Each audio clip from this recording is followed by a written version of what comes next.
Bismillahirrahmanirrahim. Assalamualaikum warahmatullahi wabarakatuh. Halo teman-teman, selamat datang kembali di channel Umius. Di video kali ini kita bahas kompetensi pedagogik ya, materinya mengenai pembelajaran di masa COVID-19 ya. Jadi ini sangat terbaru sekali ya.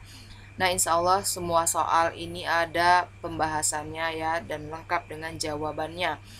Nah, teman-teman yang baru ketemu dengan channel Umius, jangan lupa untuk subscribe dan aktifkan lonceng notifikasi kalian agar kalian selalu update video terbaru dari kami. Nah, selanjutnya teman-teman, bagi kalian yang ingin ikut tryout yang ketiga, apalagi yang terlewat tryout pertama dan kedua, kalian bisa ikuti tryout yang ketiga ini secara gratis. Nah, kalian bisa daftar dari tanggal 1 sampai tanggal 4 September. Insya Allah pelaksanaannya akan kita adakan di tanggal 5 September ya. Nah, apa syaratnya dan bagaimana nanti petunjuknya akan saya sampaikan di dalam video ini ya. Oke, kita lanjut.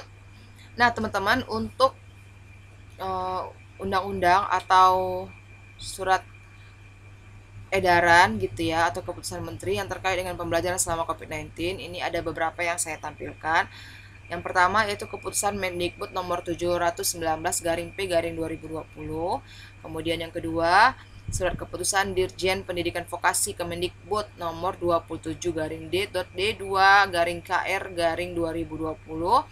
Yang ketiga, surat edaran nomor 4 tahun 2020. Yang keempat, surat edaran nomor 3 tahun 2020.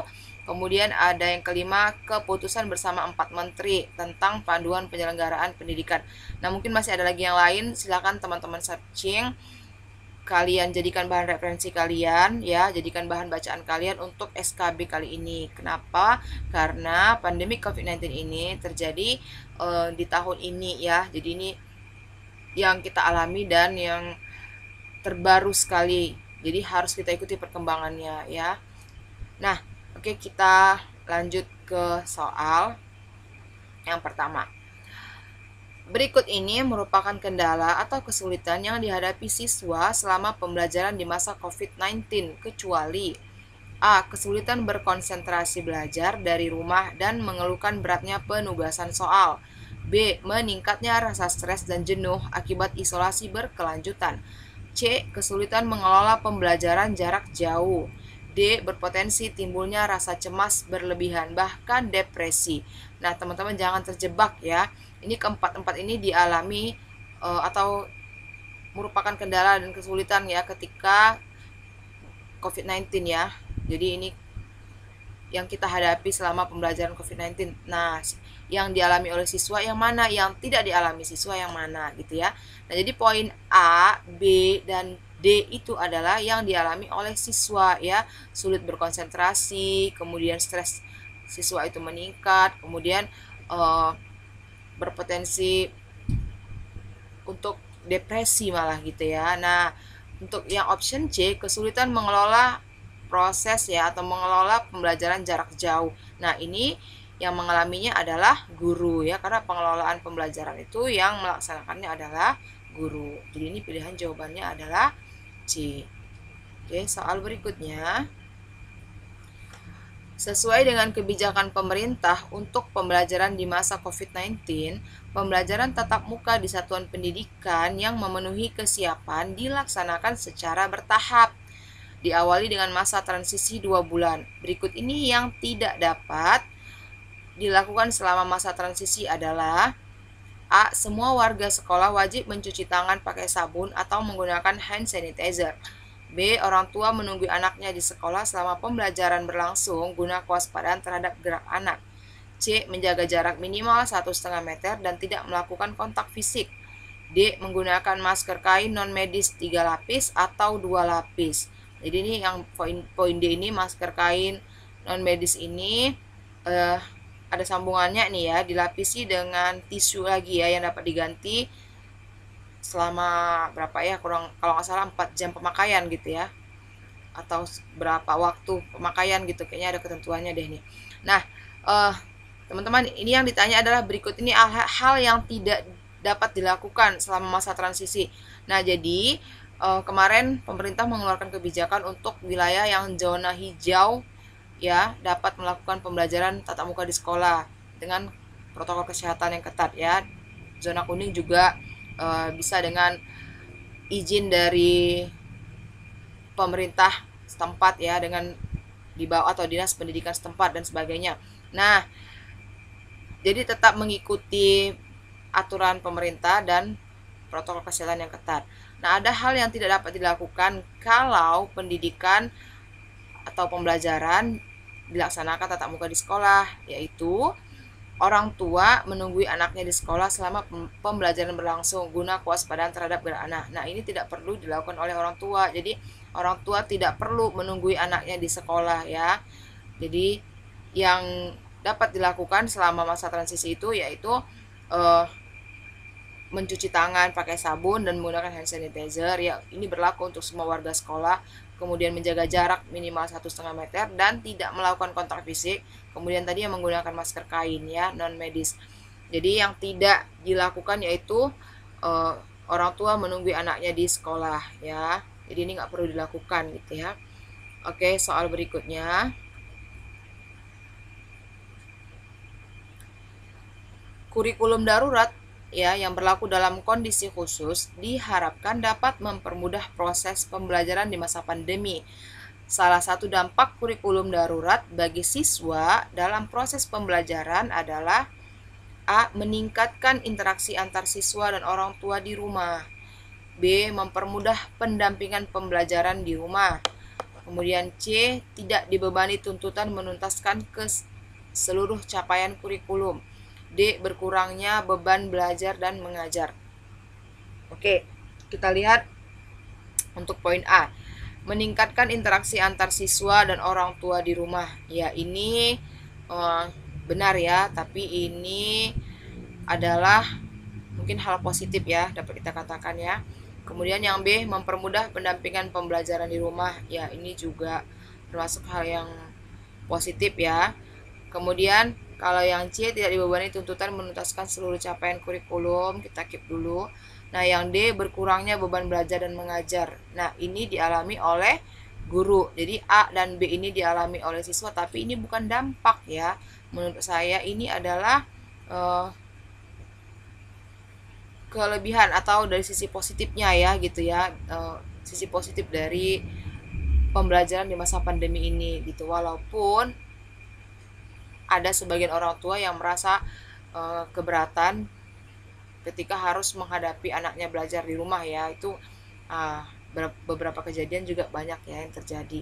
Nah, jadi untuk soal kali ini ya, salah satu dampak kurikulum darurat bagi siswa dalam proses pembelajaran adalah C. Tidak dibebani tuntutan menuntaskan seluruh capaian kurikulum. Nah, harusnya kalau secara normal pembelajaran terjadi di sekolah ya, siswa itu harus selesai semua tuntutan kurikulumnya gitu. Namun karena kurikulum darurat ya dalam kondisi khusus ini, jadi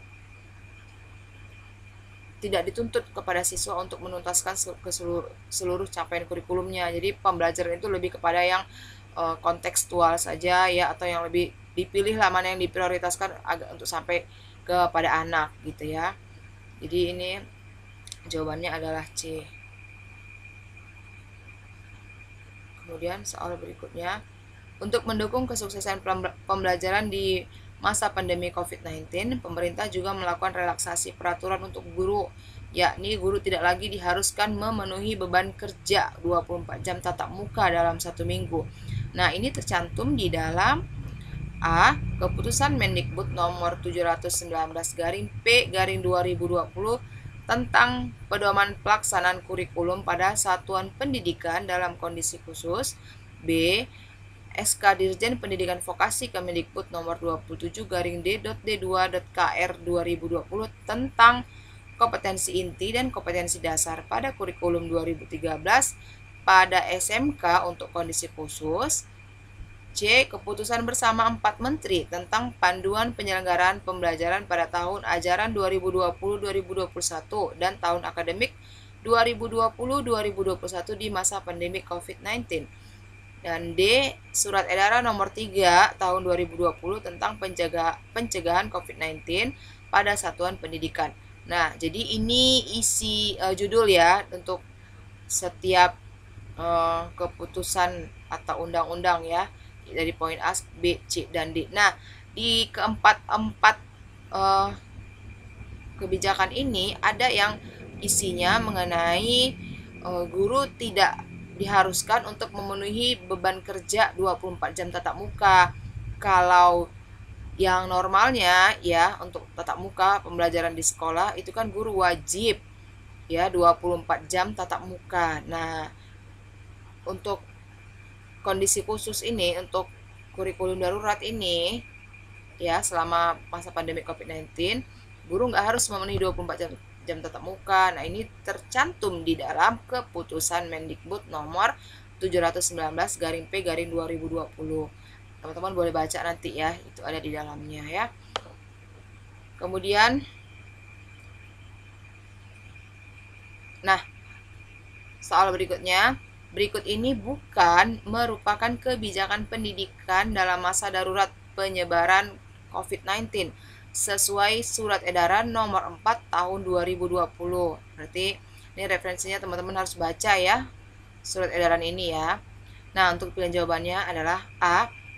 Ujian nasional tahun 2020 dibatalkan, termasuk uji kompetensi keahlian 2020 bagi sekolah menengah kejuruan. B. Ujian nasional tidak menjadi syarat kelulusan atau seleksi masuk jenjang pendidikan yang lebih tinggi. C. Ujian akhir semester untuk kenaikan kelas dirancang untuk mendorong aktivitas belajar yang bermakna, serta wajib mengukur ketuntasan capaian kurikulum secara menyeluruh. D. Kelulusan sekolah menengah pertama atau SMP sederajat dan sekolah menengah atas atau SMA sederajat ditentukan berdasarkan nilai 5 semester terakhir. Nilai semester genap, kelas 9 dan kelas 12 dapat digunakan sebagai tambahan nilai kelulusan. Oke.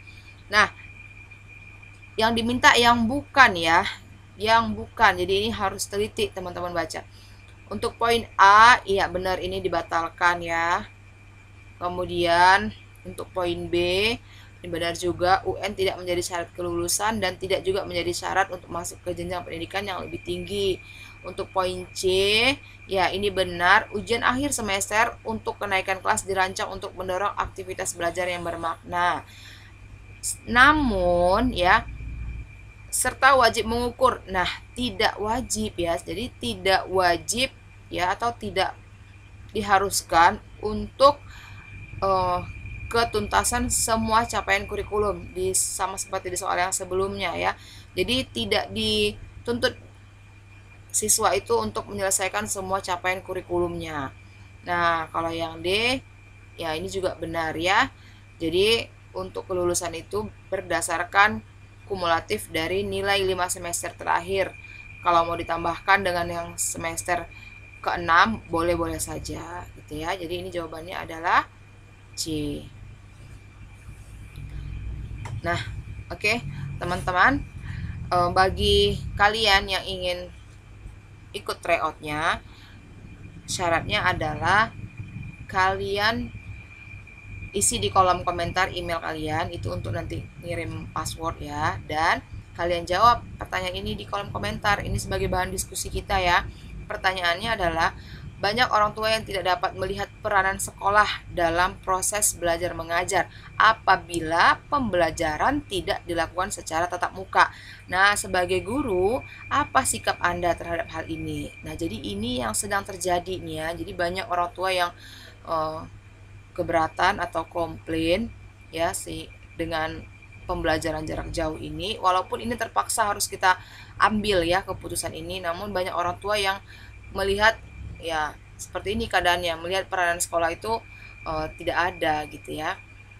Oke, teman-teman, demikian dulu untuk video kali ini. Silahkan kalian isi di kolom komentar ya jawaban untuk pertanyaan ini beserta dengan email kalian ya. Saya akhiri. Assalamualaikum warahmatullahi wabarakatuh. Semoga bermanfaat buat teman-teman semua ya, dan yang menonton video ini sampai habis lulus CPNS tahun ini ya. Amin ya rabbal alamin.